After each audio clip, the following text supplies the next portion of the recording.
ఇది కూడా గుర్తులేదా మీకు? తమరు ఇంకా ఈ ఇంటికి అల్లుడు కాలేదన్న సంగతి? అమ్మా నాన్నలకు తెలిసిపోతే వారు మీ గురించి ఏమనుకుంటారో తెలుసా? తమ తామే దూషించుకోవడానికి వచ్చారు. లోక కళ్యాణం ఎంతవరకు చేయాలో అంతా చేసేశారుగా.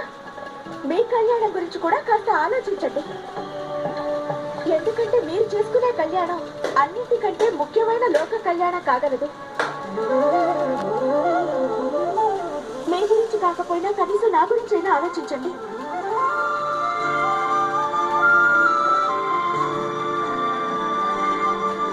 అలా చూస్తారే, పాయసం తినండి.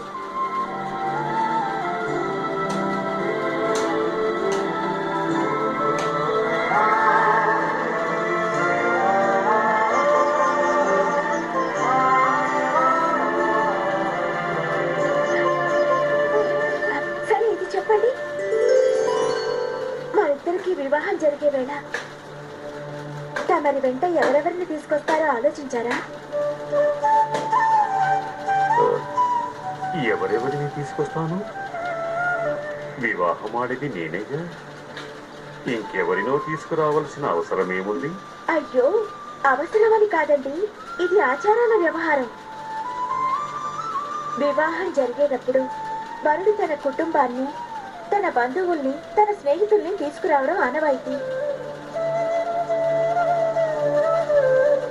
ఇది ఒక సామాజిక వివాహం. దీనికి సమాజం పాటించే పద్ధతులు, ఆచారాలు, ఆనవాయితీలు అన్నీ పాటించవలసి ఉంటుంది. అయినా ఇలాంటి రూపం ధరించారెందుకు మీరు? మీ అసలు రూపానికి మారిపోండి. ఇక కైలాసానికి వెళ్ళి వివాహానికి సన్నాహాలు చేసుకోండి.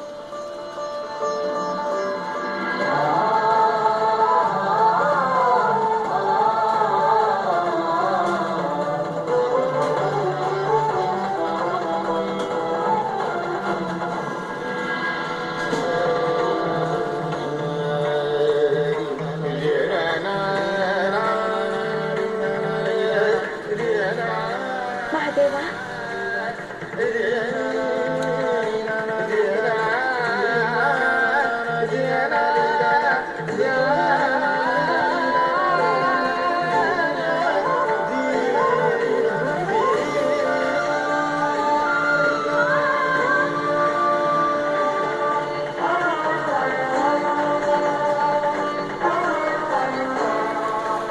నా తల్లిదండ్రుల మోక్షం సంగతి ఆలోచించకండి మహాదేవా.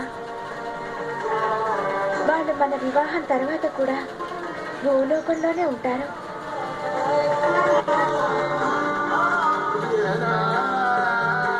ఒక ఇల్లాలు చేసిన భోజనం రుచి వల్లనేమో ప్రతి పురుషుడు గృహస్థు కావాలనుకుంటాడు. నాకు ధ్యానంలో తృప్తి కలుగుతుందో అంతే తృప్తి ఇప్పుడు కలిగింది. తమరు కూడా గృహస్థు అవనున్నారు. అత్యంత త్వరగా నన్ను వివాహం చేసుకుని తమరితో పాటు తీసుకెళ్ళండి. అన్నట్టు నా తల్లిదండ్రుల మోక్షం గురించి ఆందోళన పడడం మానేయండి మహాదేవా.